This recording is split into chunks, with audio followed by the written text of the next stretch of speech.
Assalamualaikum warahmatullahi wabarakatuh. Halo semuanya, saya Regita Triana Aulia. Di sini saya akan menjelaskan materi mengenai tindak pidana kepabeanan dan cukai. Yuk disimak. Nah, yang pertama mengenai pengertian dan dasar hukum tindak pidana kepabeanan dan cukai. Kepabeanan adalah segala sesuatu yang berhubungan dengan pengawasan atas lalu lintas barang yang masuk atau keluar daerah pabean, serta pemungutan bea masuk dan bea keluar.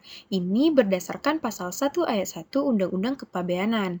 Kemudian, cukai. Cukai adalah pemungutan negara yang dikenakan terhadap barang-barang tertentu yang mempunyai sifat atau karakteristik yang ditetapkan undang-undang ini. Ini berdasarkan pasal 1 ayat 1 Undang-Undang Cukai. Kemudian, dasar hukum. Yang pertama, Undang-Undang Nomor 17 Tahun 2006 tentang perubahan atas Undang-Undang Nomor 10 Tahun 1995 tentang kepabeanan. Yang kedua, Undang-Undang Nomor 39 Tahun 2007 tentang perubahan atas Undang-Undang Nomor 11 Tahun 1995 tentang cukai. Dan kemudian Peraturan Pemerintah Nomor 55 Tahun 1996 tentang penyidikan kepabeanan dan cukai. Jadi, tindak pidana kepabeanan adalah suatu tindakan yang melanggar hukum berdasarkan Undang-Undang Kepabeanan yang menyangkut lalu lintas keluar masuk barang pada daerah pabean.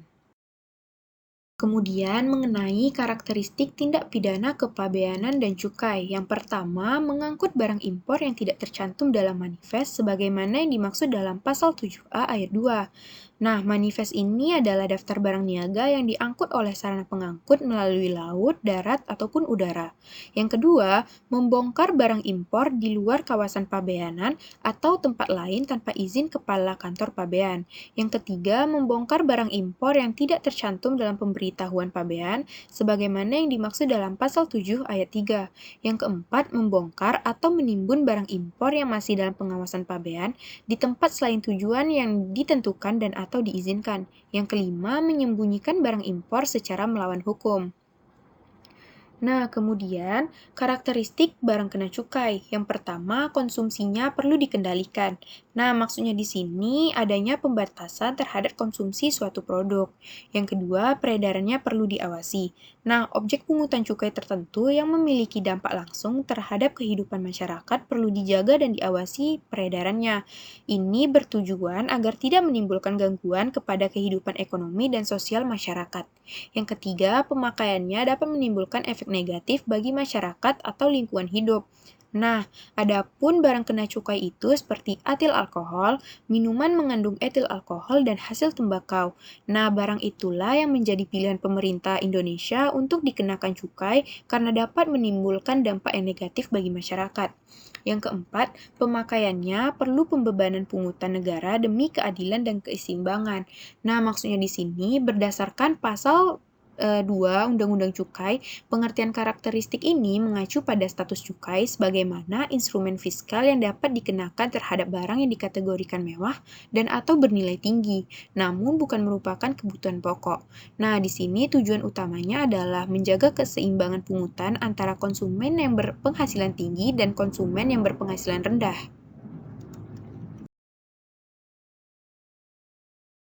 Kemudian, mengenai administrasi penyidikan. Berdasarkan pasal 112 Undang-Undang Nomor 17 Tahun 2006 tentang Kepabeanan dan pasal 63 Undang-Undang Nomor 39 Tahun 2007 tentang Cukai, Junto Peraturan Pemerintah Nomor 55 Tahun 1996 tentang penyidikan tindak pidana di bidang kepabeanan dan cukai, maka aparatur penegak hukum yang berwenang melakukan penyidikan adalah penyidikan pegawai negeri sipil tertentu yang bertugas di bidang bea dan cukai. Hal ini selaras dengan azas lex specialis derogat legis generalis.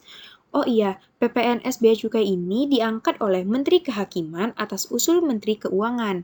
Kemudian, adapun wewenang penyidikan bea dan cukai ini yang pertama, menerima laporan, memanggil tersangka atau saksi, meneliti, mencari, dan mengumpulkan keterangan, melakukan penahanan dan penangkapan tersangka, meminta keterangan dan bukti tersangka, dan sebagainya. Kemudian, penyidikan hanya dapat dilakukan dengan surat perintah penyidik dari atasan. Hasil penyidikan dapat dilimpahkan kepada pengadilan apabila telah memenuhi kelengkapan material dan formil dari suatu berkas perkara dan hasil penyidikan. Kemudian, penghentian oleh PPNS Bea Cukai ini diberitahukan kepada penuntut umum dan tembusannya disampaikan kepada penyidik kepolisian. Nah, yang terakhir mengenai sistem peradilan tindak pidana kepabeanan dan cukai. Berdasarkan pasal 139 KUHP, penuntut umum menentukan apakah berkas perkara tersebut telah memenuhi syarat untuk dapat atau tidaknya dilimpahkan ke pengadilan setelah tanggung jawab terhadap tersangka dan barang bukti beralih dari PPNS Bea dan Cukai ke penuntut umum. Nah, setelah syarat-syarat itu terpenuhi, maka surat dakwaan dan pelimpahan ke pengadilan segera dilakukan oleh penuntut umum dan turunannya surat pelimpahan berserta surat dakwaan tersebut disampaikan kepada terdakwa atau penasihat hukum dan penyidik. Kemudian, penghentian penuntutan dengan diterbitkannya surat ketetapan penghentian penuntutan atau SKPP sesuai dengan ketentuan pasal 140 ayat 2 huruf A KUHP. Nah, sistem hukum peradilan tindak pidana kepabeanan dan cukai di dalam pelaksanaannya tidak tertutup kemungkinan terjadi persidangan in absentia atau persidangan tanpa kehadiran terdakwa. Persidangan ini sebenarnya mengacu pada prinsip bahwa pengadilan tidak boleh menolak menyidangkan suatu perkara. Nah, kemudian bagi pelaku yang melakukan tindak pidana tersebut dapat dikenakan hukuman pidana, baik itu sanksi administrasi ataupun sanksi pidana. Baiklah, mungkin itu saja yang dapat saya sampaikan. Apabila ada kesalahan dan kekurangan, mohon dimaafkan. Wabillahi taufik walhidayah. Wassalamualaikum warahmatullahi wabarakatuh.